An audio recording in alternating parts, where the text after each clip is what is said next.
अस्सलातु वस्सलामु अलैका या रसूल अल्लाह, अस्सलातु वस्सलामु अलैका या हबीब अल्लाह, अस्सलातु वस्सलामु अलैका या नूर अल्लाह, सल्लल्लाहु तआला अलैका वसल्लम।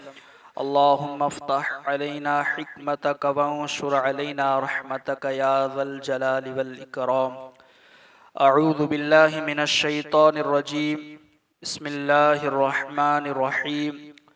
लतुबलवुन्न फ़ी अम्वालिकुम व अन्फुसिकुम वलतस्मउन्न मिनल्लज़ीना ऊतुल किताब मिन क़ब्लिकुम व मिनल्लज़ीना अशरकू अज़न कसीरा व इन तस्बिरू व तत्तक़ू फ़इन्न ज़ालिका मिन अज़्मिल उमूर। सदक़ल्लाहुल अज़ीम। हज़रात मुहतरम, जिस आयत करीमा को मैंने तिलावत किया है वो पारा नंबर 4 सूरह आले इमरान की आयत नंबर 186 है। इससे पहले ऊपर की आयत में हम ये सुन चुके हैं कि हकीकी कामयाबी आखिरत की कामयाबी है। दुनिया के अंदर कामयाब वही है कि जिसका ईमान सलामत हो और ईमान के साथ साथ वो नेक अमाल भी करता हो और अपनी आखिरत को बेहतर बनाता हो, तो वो दुनिया के अंदर उसकी दुनिया की ज़िंदगी भी कामयाब है जिसका ईमान सलामत है। वरना अगर दुनिया की कामयाबी ऐसी है जो उसे आखिरत से दूर कर दे, उसके आखिरत को नुकसान पहुंचाने वाली हो, तो ये कामयाबी नहीं बल्कि ये खसारा है। अब जब कामयाबी आखिरत की कामयाबी है, आखिरत में जहन्नम से बचाकर जन्नत में दाखिल कर देने को अल्लाह रब्बुल इज़्ज़त ने कामयाबी करार दिया है, तो जो शख्स ईमान वाला होता है, नेक अमाल करता है, कामयाब होता है, तो फिर उसे आजमाया भी जाता है। क्योंकि हर खरे को खरा बनाए रखने के लिए और सच्चे को सच्चा और अच्छे को अच्छा बनाए रखने के लिए अल्लाह रब्बुल इज़्ज़त उसे आजमाता है। तो उसी आजमाइश के हवाले से इस आयत करीमा में इरशाद हुआ कि लतुबलवुन्न फ़ी अम्वालिकुम व अन्फुसिकुम, बेशक तुम्हारे मालों और तुम्हारी जानों के बारे में तुम्हें ज़रूर आजमाया जाएगा।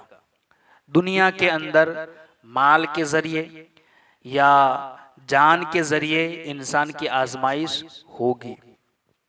और उन लोगों से जिन्हें तुमसे पहले किताब दी गई, यानी यहूद व नसारा, उन लोगों से भी और मुशरिकों से बहुत सी तकलीफ देह बातें सुनोगे।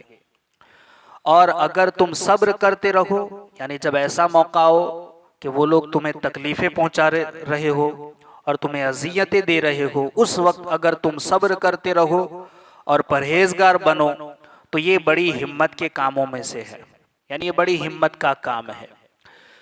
अगली आयतों में अल्लाह रब्बुल इज़्ज़त ने अपने महबूब सल्लल्लाहु ताला अलैहि वसल्लम को तसल्ली दी है। तो जो तसल्ली अल्लाह रब्बुल इज़्ज़त ने अपने महबूब को अगली आयतों में दी है, उस तसल्ली की एक कड़ी इस आयत में भी है। क्या है कि बेशक तुम्हारे मालों और तुम्हारी जानों के बारे में तुम्हें आजमाया जाएगा। माल के जरिए आजमाइश तो मुसलमानों की उसी वक्त हो गई कि जब मुसलमान मक्का से मदीने की तरफ हिजरत करके अपना माल और सब कुछ घर बार छोड़ करके मदीना हिजरत कर गए। तो जब उन्होंने अपना माल और जो कुछ था मक्का में छोड़ दिया, तो वहाँ मुशरिकीन और कुफ्फार ने उनके मालों को नुकसान पहुंचाना शुरू कर दिया और माल को उन्होंने ज़ाय कर दिया, मुसलमानों के माल को। और जो भी मुहाजिर हिजरत करने वाला उन्हें रास्ते में मिल जाता तो उसे तकलीफ भी देते और उसे नुकसान भी पहुंचाने की कोशिश करते। और जान के जरिए आजमाइश तो ये उस वक्त हुई कि जब जिहाद फी सबीलिल्लाह में मुसलमान शहीद हुए या जख्मी हुए, तो उस वक्त उन्हें जान के जरिए आजमाया गया।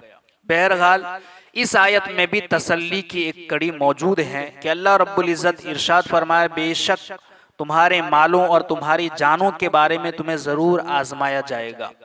और दूसरी एक बात के यहूद और नसारा यानी यहूदी और ईसाइयों के जरिए भी तुम ऐसी बातें सुनोगे, ताना और तशनी का, और ऐसी अजियत तकलीफ पहुंचाने वाली बातें तुम उनसे सुनोगे, मुशरिकों से भी ऐसी बातें सुनोगे, तकलीफ दे बातें सुनोगे, मगर अगर उस वक्त तुम सब्र करोगे तो तुम और अल्लाह से डरते रहोगे तो तुम बड़ी हिम्मत का काम करने वाले होंगे। तो ये तीन चीजें अल्लाह रब्बुल इज्जत ने इस आयत में इरशाद फरमाई कि जब माल के जरिए तुम्हें आजमाया जाए, जब जान के जरिए तुम्हें आजमाया जाए, या यहूद और नसारा और मुशरिकीन की तरफ से तुम्हें कोई अजियत पहुंचे, उस वक्त तुम उसका जवाब तकलीफ यानी अजियत का जवाब अजियत से न दे, ईजा रसानी का जवाब ईजा से न दे। अगर तुम सब्र करोगे और अल्लाह से डरते रहोगे तो ये सब्र करना ये ऐसा काम है जिसकी वजह से आपके सब्र और आपकी हिम्मत से कुफार ऐसे मुतासिर होंगे कि वो लोग ईमान ले आएंगे। तो इसीलिए अल्लाह रब्बुल इज्जत ने कहा कि तुम सब्र का मुजाहिरा करना और अल्लाह से डरते रहना। अब यहाँ पर मुसलमानों से खिताब हुआ है कि तुम पर फराइज मुकर्रर होंगे, तुम्हें हुकूक की अदायगी करना पड़ेगी, जिंदगी में कई मामलात में नुकसान उठाना पड़ेगा। यानी मुसलमानों से कहा जा रहा है कि तुम्हें हुकूक की अदायगी भी करनी पड़ेगी, जिंदगी में कई ऐसे मामलात होंगे जिसमें तुम्हें नुकसान उठाना पड़ेगा, जानो माल के कई मामलात में तकलीफें बर्दाश्त करना होगी, बीमारियां होगी, परेशानियां और बहुत किस्म की मुसीबतें जिंदगी में पेश आएगी। ये सब तुम्हारे इम्तिहान के लिए होगा। ऐसा नहीं कि सिर्फ उस वक्त के मुसलमान इस आयत के मुखातिब थे, बल्कि कयामत तक आने वाला हर मोमिन इस आयत का मुखातिब है। और अल्लाह रब्बुल इज्जत हर मुसलमान को यह हुक्म दे रहा है कि तुम्हें जरूर आजमाया जाएगा, जान के जरिए, माल के जरिए। तुम्हें कुफार और मुशरिकीन की तरफ से कभी अजियतें भी पहुंचेगी, तकलीफ दे बातें भी तुम सुनोगे, मगर उस वक्त तुम सब्र का मुजाहिरा करना, अल्लाह से डरते रहना और अपने हुकूक की अदायगी करते रहना। कभी जिंदगी के मामलात में तुम्हें नुकसान उठाना भी पड़ेगा, जानो माल के कई मामलात में तुम्हें तकलीफें बर्दाश्त करना होगी, बीमारियां हो, परेशानियां हो, बहुत किस्म की मुसीबतें जिंदगी में पेश आएगी। ये सब तुम्हारे इम्तिहान के लिए होगा, लिहाजा उसके लिए तैयार रहना।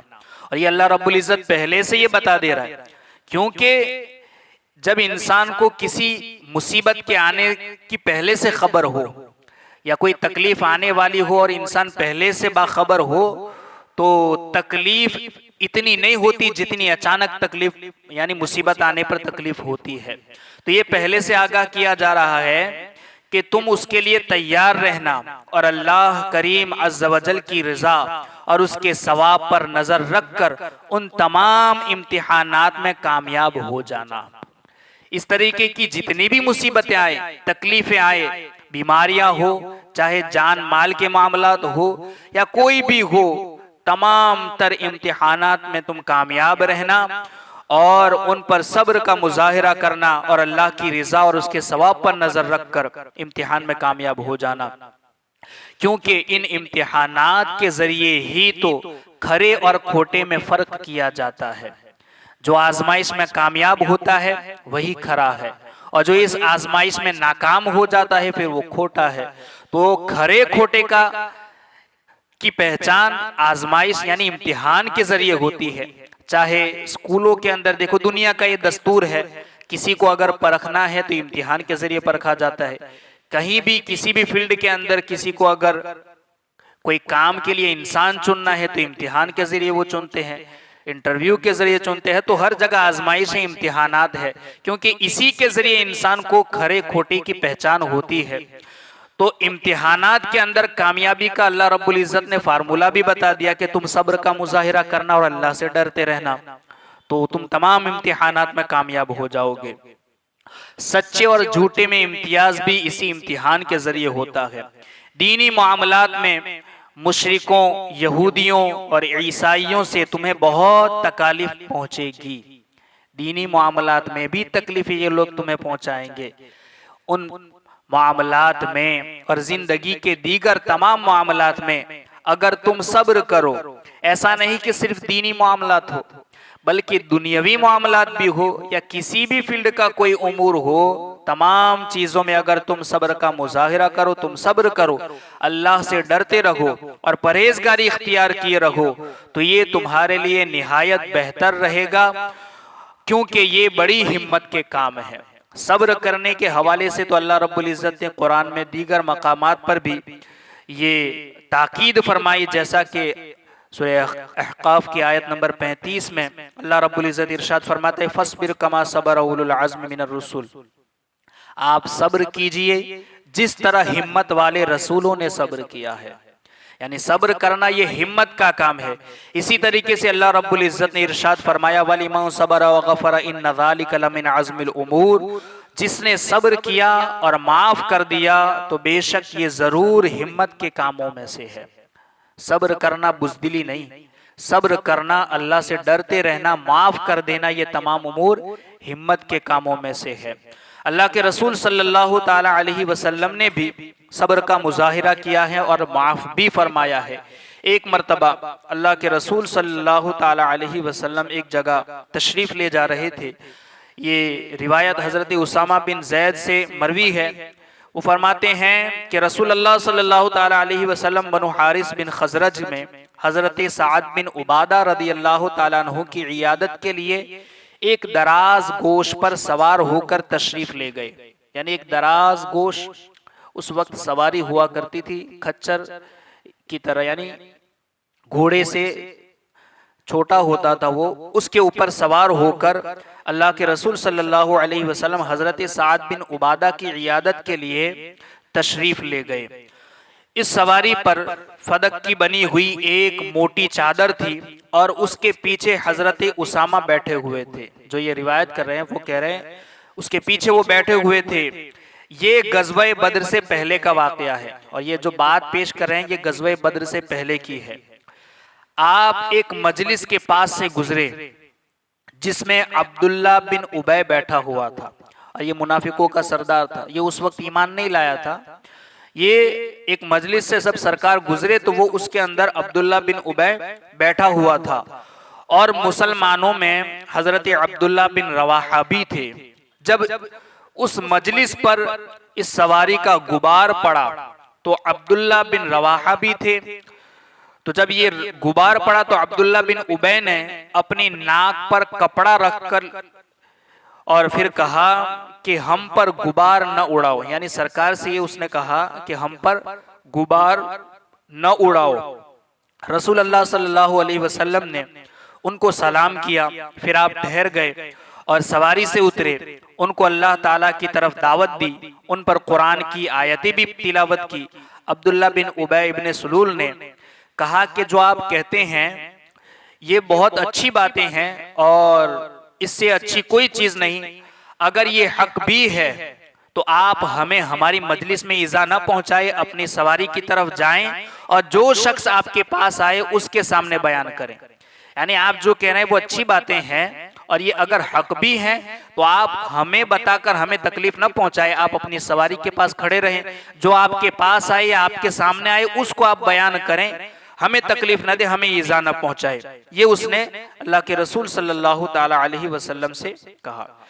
हजरत अब्दुल्ला बिन रवाहा ने कहा क्यों नहीं, यानी कि अल्लाह के रसूल सल्लल्लाहु अलैहि वसल्लम पर ईमान लाने वाले सहाबा में हजरत अब्दुल्ला बिन रवाहा भी वो मुसलमानों में से थे, वो भी बैठे हुए थे। उन्होंने कहा कि क्यों नहीं या रसूलल्लाह, आप हमारी मजलिस में ठहरें, हम इसको पसंद करते हैं। फिर मुसलमान और मुशरिकीन यहूद एक दूसरे को बुरा कहने लगे। यानी अब्दुल्ला इब्ने सलूल ने ये कहा कि आप वहां खड़े रहें, यहाँ हमें बयान करके तकलीफ न दें। और हजरत अब्दुल्ला बिन रवाहा ने कहा कि या रसूलल्लाह, हम इस चीज को पसंद करते हैं कि आप हमारी मजलिस में रुकें और हमें इस तरह की बातें पेश करें। तो इस बात पर मुनाफिकों यानी कि उनके दरमियान बहस हो गई और बातें होने लगी, एक दूसरे को बुरा कहने लगे, हत्ता कि करीब था कि वो जोश में आ जाते और नबी करीम सल्लल्लाहु अलैहि वसल्लम ने उनको यानी कि मुसलसल ठंडा करने की कोशिश भी की, हत्ता कि उनका जोश ठंडा हो गया।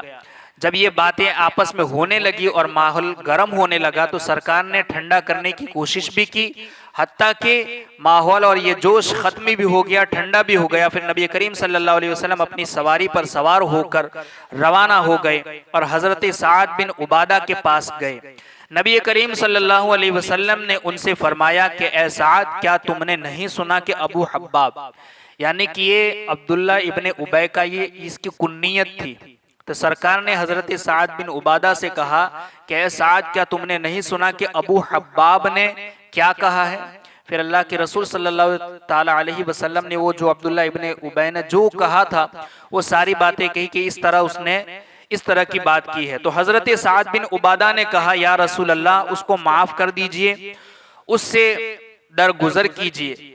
उस जात की कसम जिसने आप पर किताब नाजिल की है और आपको हक के साथ भेजा है, इस खित्ते जमीन के लोगों ने ये तय कर लिया था कि वो उसको उसके सर पर ताज पहनाएंगे। यानी कि इस खित्ते जमीन के लोगों ने, यहाँ के लोगों ने ये तय कर लिया था कि वो उसके सर पर ताज पहनाएंगे और उसे सरदार मानेंगे। जब अल्लाह ताला ने आपको दीन हक देकर उसका इनकार कर दिया तो ये गजबनाक हो गया, जैसा कि आपने सारा मामला देखा। उसने वो कुछ किया जो आपने देखा, तो रसूलुल्लाह सल्लल्लाहु अलैहि वसल्लम ने उसको माफ कर दिया। यानी हजरत साद बिन उबादा रदी अल्लाह ताला अन्हु ने जब सरकार से ये कहा कि या रसूलुल्लाह, आप दरगुजर कीजिए, उसने जो कुछ किया आप उसको माफ कर दीजिए, वो उसके लिए गजबनाक। और ये बातें इसलिए कर रहा था कि आप सल्लल्लाहु ताला अलैहि वसल्लम को अल्लाह रब्बुल इज्जत ने जो दीने हक लेकर भेजा, क्योंकि यहाँ के लोग उसे सरदार बनाना चाहते थे, उसके सर पर ताज पहनाना चाहते थे, मगर आप दीने हक लेकर आ गए तो इसकी वजह से उसने ये सारा मामला किया, तो आप उसे माफ कर दें। तो अल्लाह के रसूल सल्लल्लाहु ताला अलैहि वसल्लम ने उसे माफ कर दिया। और रसूलुल्लाह सल्लल्लाहु ताला अलैहि वसल्लम और आपके असहाब अल्लाह ताला के हुक्म के मुताबिक मुशरिकीन और अहले किताब को माफ कर देते थे। यानी कि ये रिवायत इसलिए मैंने सुनाई कि अल्लाह के रसूल सल्लल्लाहु ताला अलैहि वसल्लम को अगर कोई कितनी भी अजियतें पहुंचाता, तकलीफ देता, या कोई ताना तशनी करके अल्लाह के रसूल को तकलीफ देता, तो अल्लाह के रसूल कभी गमगीन भी होते, मगर आप सल्लल्लाहु ताला अलैहि वसल्लम और आपके सहाबा भी ये हमेशा करते रहे कि मुशरिकीन को और यहूद व नसारा को तकलीफ देने के बावजूद भी वो माफ कर देते थे।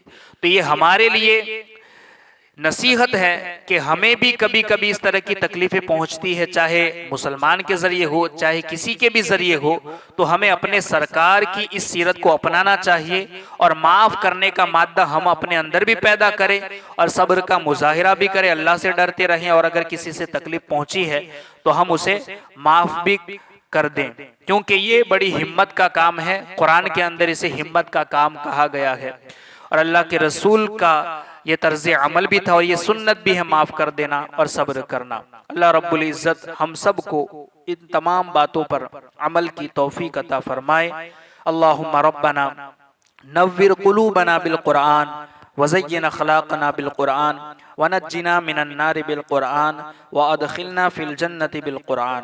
अल्लाहुम्मा रज़ुक़ना तिलावतल कुरान, अल्लाहुम्मा हदिना हिदायतल कुरान, अल्लाहुम्मा रब्बना आतिना शफ़ाअतल कुरान व सल्लल्लाहु तआला अला खैर खल्क़िही व नूरि अर्शिही मुहम्मद व अला आलिही व अस्हाबिही अजमईन बिरहमतिका या अरहमर राहिमीन। हमारे चैनल से जुड़ने के लिए YouTube पर आसान तफसीरे कुरान सब्सक्राइब करें।